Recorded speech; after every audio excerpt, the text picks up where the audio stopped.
as you can see, I mean, through this conference and many others, it's spreading around the world in a way that would have been inconceivable 40 years ago. Inconceivable. Just the number of medical and papers in the medical and scientific literature is like went along like this for 15, 20 years at like a sort of minuscule level, a few papers here, a few papers there, and then starting around 1998, started to go up, up, up, up, and now it's going straight up. It's exponential. Even if not all of it is the highest science, huge amount of it is like really good. And deep people on the Dharma side and the science side trying to investigate in the deepest of ways the nature of mind, the nature of being, the nature of the mind-body connection and so forth. What's the brain got to do with it, so to speak? And even very short periods of meditation can actually influence what's called functional connectivity in vast regions of the brain. So the brain is kind of an organ of experience. That's our organ of experience, and it is designed to change on the basis of experience.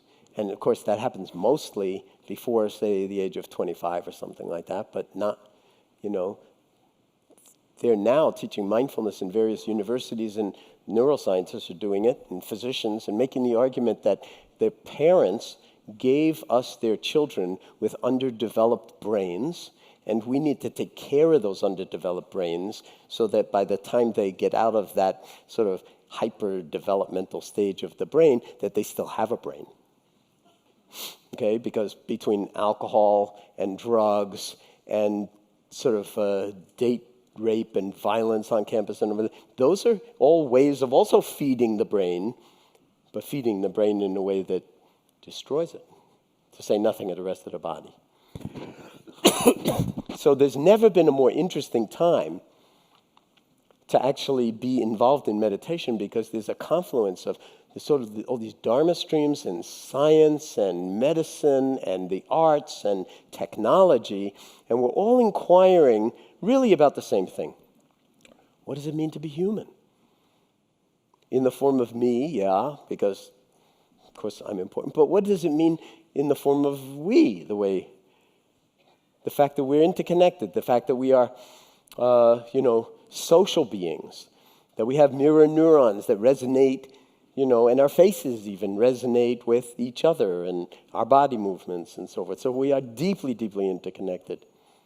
And then when we separate, when we other, they're the people I'm in with and the people that they're the other, well, that's when we go to war. We create the war ourselves, right inside ourselves. And then we're the first victim. It's like that autoimmune disease of the planet. We're the cause, our ignorance, delusion, greed, hatred. And then we're the first victim. But we can attenuate that. And while we're on the subject, notice the words medicine, meditation, sound a lot alike, right? Well, that's because they are linked at the hip in the deep etymological root. So I won't go into that. It's in Full Catastrophe Living. But the point is that we're waking up as a species, and just in time. Other questions, comments, microphone before we go back for another period of... Yes, go ahead. So I've been practicing for about 4 years. Okay. One of the things that I've found that I really enjoy are hearing guided meditations from different teachers on similar topics. Mm-hmm. And I find that the way something might be explained by one teacher over another opens up something I didn't see before. Absolutely. I've also found that I may listen to the same guided meditation at different points in my life, and it has different meaning. Absolutely. Even if you did it every day of the week for 7 days, it would have different meaning every day. Okay, so something occurred while I was here at the conference that I wanted to ask you about in particular. One of the guided meditations that I particularly enjoy is your Heartscape meditation from one of your CDs. Yeah, Series 3. Yeah, and there are 4 statements in there. I know you particularly say they're not mantras, but I don't know what else to call them. Okay? I've noticed Dr. Siegel mentioned his wheel, which I listened to the other night. Wheel of awareness. Right. And his 4 statements on metta are so close to yours that I did some other research and found that those 4 statements from different teachers appear over and over and over again in very similar forms. And I was hoping you could shed some light on their origin and how we came to those 4 seemingly universal statements. Do you remember what they are? Yes.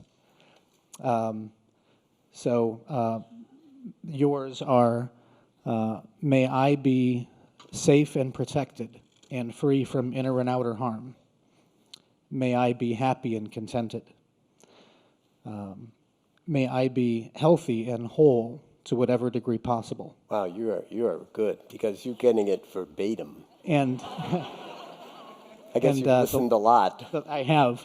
And then may I experience ease of well-being. Yeah. And they are very meaningful. Thank you. So, thank you. So, what's your name? Ryan. Thank you, Ryan, for that question. And I should add, I meant to add this at the beginning. I'm from Ohio. I was going to ask you where you're from. Yeah, I'm from Ohio, home of the world champion Cleveland Cavaliers. Yes.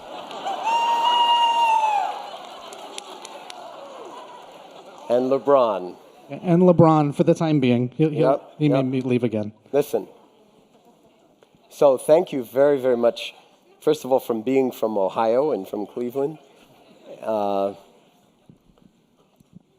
And for that question. And I'm just touched that you know those phrases verbatim. So you've noticed those in different forms with a lot of different teachers, and you want to know what the source is? Well, I have an idea what the source is. I'd be interested in hearing officially what the source is and kind of how those became identified as. Yeah, well, the source is a teaching from the historical Buddha called the Metta Sutra, the Loving Kindness Sutra. And Sharon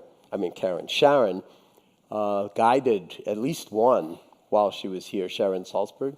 And she's kind of like the supreme loving kindness teacher, in that Vipassana tradition, also moving very much into mainstream. And there's a certain logic to it that's just really powerful. And it does originate with the Buddha in that form as a practice, as far as I know. But it's like first you direct loving kindness towards yourself. And that you do with those 4 phrases that you mentioned or the others that different people use. But it's like, may I be safe and free from inner outer harm. Now, but it's not a formula. It's like, first of all, if you really felt safe, you wouldn't do it. You wouldn't need to do it. Wouldn't you say? I mean, it's like, but we realize there's a risk. Even if we feel safe in this moment, we may not feel safe in the next moment. And it's kind of a dangerous world out there in some ways, but we need to take care of ourselves. So in a sense, this is an effort to remind ourselves and rebody ourselves that we need to take that kind of care. And the care in the form of attending, and attending with tenderness, so to speak, and respect. So may I be free from inner and outer harm, to whatever degree possible. Excuse me. May I be happy and content.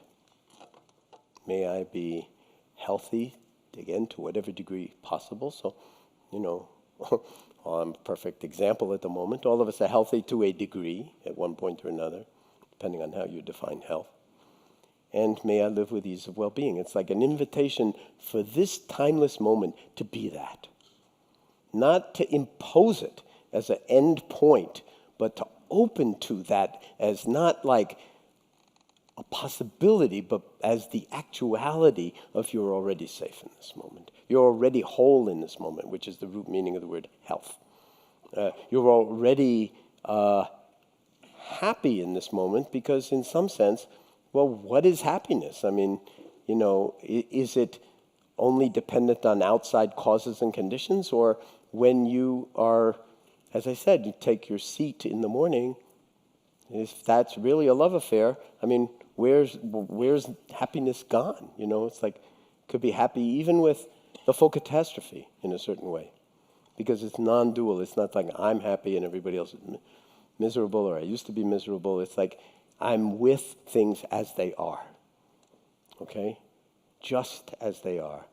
And the happiness then is not happy because of this happened or that happened, but the fundamental beauty of life expressing itself in a way that recognizes deep interconnectedness, and so compassion arises naturally out of that. So that's a whole lot to say, but the phrases incline the mind and heart in that direction.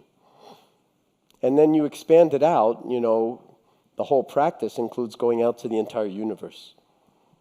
May all beings, you know, may the entire planet, may the entire universe. And who's the first beneficiary of this practice? You. Okay?